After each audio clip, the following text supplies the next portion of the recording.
Сайн уу найз минь? Хэрвээ яг одоо чи өөрөө хийсэн зүйлд харамсаж, гаргасан аргалтаандаа гэмшин суугаа болвол энэ хүү бичлэгийг сонсоод үзээрэй гэж би зөвлөх байна. Бид нар заримдаа сэтгэл санаа маань хитрхи хөөрсөн үедээ эсвэл санаандаггүйгээр л өөрөө хизэж бодож байгаагүй үйлдэл эсвэл үгсийг хэлж ирдэг. Тэгээд дараа нь өөрийгөө яах ч тийм зүйл хийдэг байна. Эсвэл би арай өөр үг хэлсэнсэн бол нөхцөл байдал ийм байдалд хүрэхгүй байсан да. Ямар тэнийг юм бэ? Гэх мэтчлэн нэгдэг үгс эргүүртийг зэмлэн суудаг. Аргагүй дээ. Ийм мэдрэмж мэдрэх нь энгийн л үзэгдэл.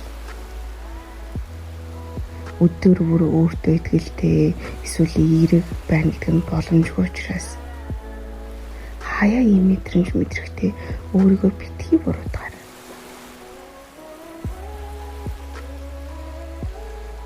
Уйллаа гэд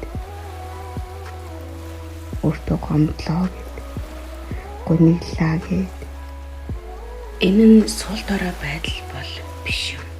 Харин ч өөрийгөөрөө байгаагаар нь харьлаж чадж байгаа хүчрхүүний шинж юм шүү.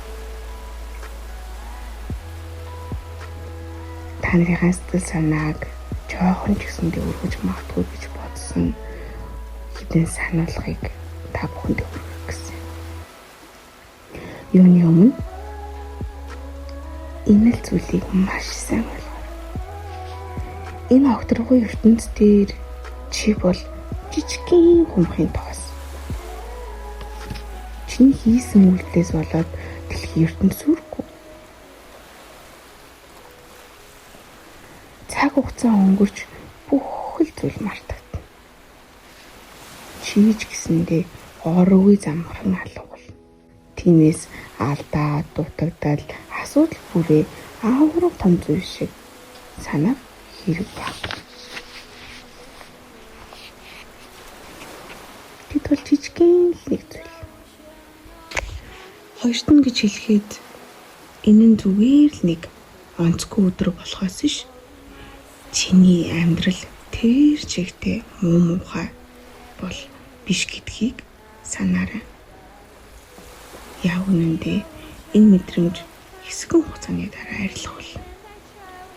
Магадгүй чи нэг дуу сонссны дараа магадгүй сэтгэлийн онгодл үйлсний дараа магадгүй миний бичлэгийг сонссны дараа сэтгэл санаа чинь дээрдэг. Тийм учраас тийм мэдрэмжтэйгээ байх юм шиг санаад битгий өөрийгөө хүндрүүлж бодоорой. Үлдэн гэж хэлэхэд бид заримдаа хитрхи сайн хүн эсвэл төгс хүн байх гэж хичээсэндээ бурууг өөртөө өгдөг. Би л буруу юм хийжлээ.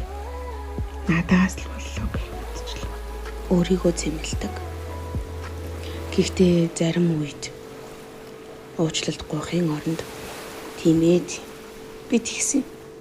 Тэгээд юу гэж боддог байх нь маш олон бодлын хүлээсийг тасдаж өгдөг.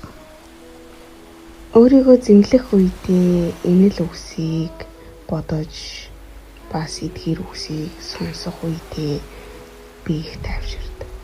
Тэгэхээр та нарт минь гэсэндээ тулсан гэдэгт найдаж байна. Ер нь алдаа гаргадаггүй хүн гэж байхгүй. Алдаа гаргасныхаа чинь бид нэр суралцдаг гэдэг. Хэрвээ тийм юм бол бүгдээрээ алдаад үгүй. Хэрвээ тийм юм бол бүгдээрээ бүтлгүүдэд л үгүй. Дандаа гэгээлэг өнгөөр амьдрал гэдэг зургийг зурхад тэндүү талтай. Бидэнд хар бараа мөнгө хэрэгтэй.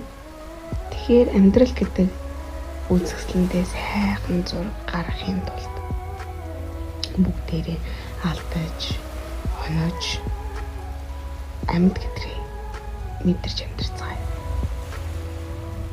Баярлалаа.